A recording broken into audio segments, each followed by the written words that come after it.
Hey golfers, going to do something a little bit different today. We don't typically do this, but I love looking at tour pros, golf swings, breaking things down, especially with body mechanics.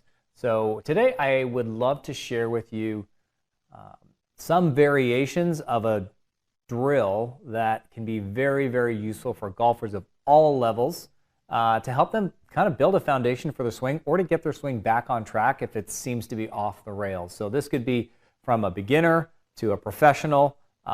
If you're very flexible, if you're inflexible, all body types, this is a fantastic drill to help get your swing back on track and improve your ball striking, overall quality of your ball striking. So let's jump into it here. We're going to look at a couple different pros from different generations because, again, this drill is kind of a classic one.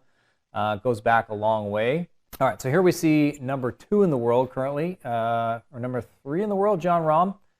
So he's talking about a drill that his childhood instructor, Eduardo, used to have him do, where he would take the club back. As you can see, he would take the club back pretty much to P2, which is shaft parallel to ground.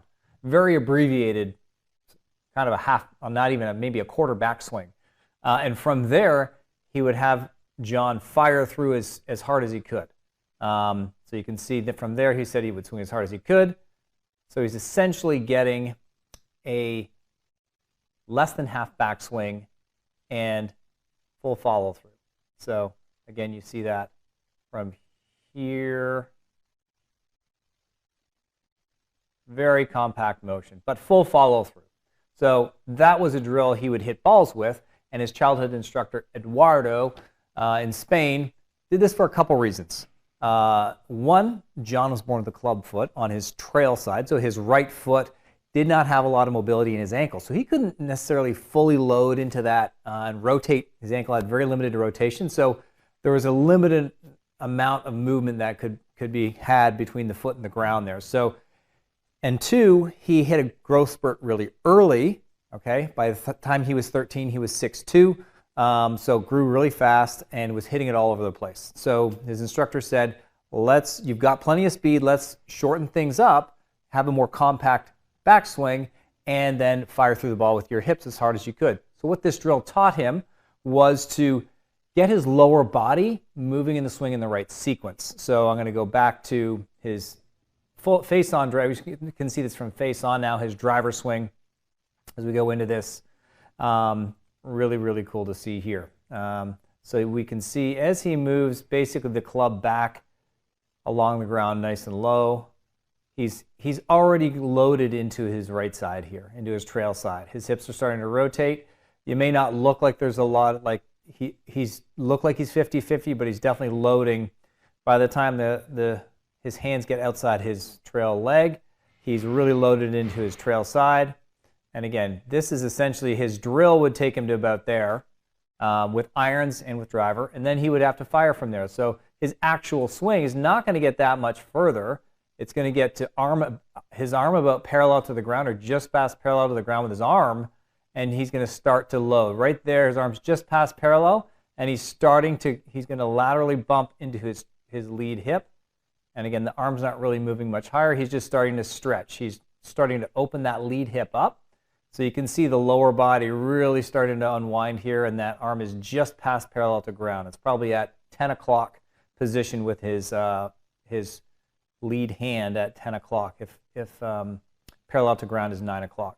So then he really loads hard into his lower body, moving through, clearing his left side.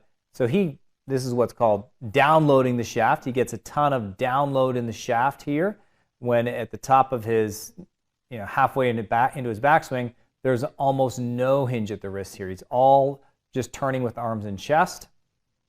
And then on the downswing is where he gets his load and his lag into the shaft, and he's going to be a downloader of the shaft as he starts down.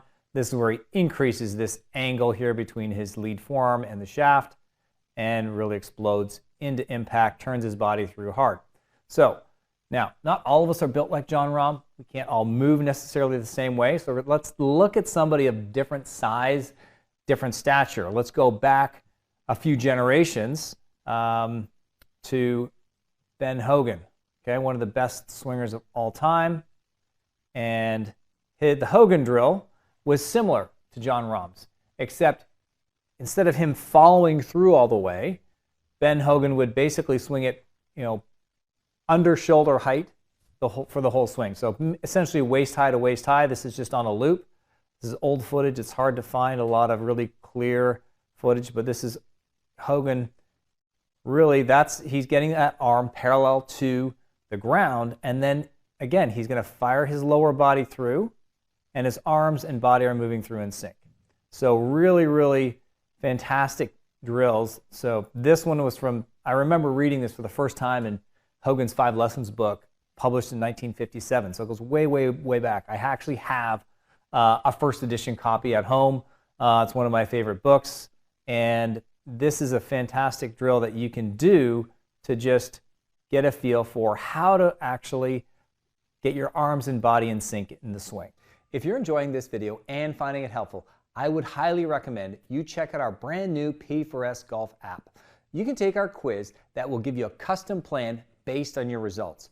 You'll answer a few questions about yourself, go through our assessment, and our algorithm will assign a program specifically for you.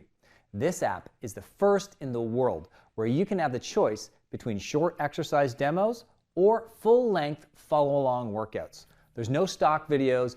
Every video is demonstrated by a coach on our team. You don't need any expensive tools to get started. This app and these programs were designed from our world's largest research database of over 10,000 golfers. So, if you want to check out our new app, click the link in the description. You will get 2 weeks completely on us. If you don't enjoy it, it's super easy to cancel. Click the link in the description to start your 2-week free trial. So for golfers, practically, it's going to look like this. I'm just going to move away from the screen for a second. So all you're really going to do is start with a short club. Again, start without a golf ball. And from here, you're getting into your stance. You can do the Jon Rahm drill first, which is essentially getting the club to here. Try and turn your chest. So you don't have to have a ton of mobility to be able to do this. You just have to be able to turn to here and load into this side a little bit. So again, you have to make sure that your weight's not staying here, that you're actually getting the club to here, but you're putting some load into this leg. And then you're going to simply get your lower body through to the finish as much as you can.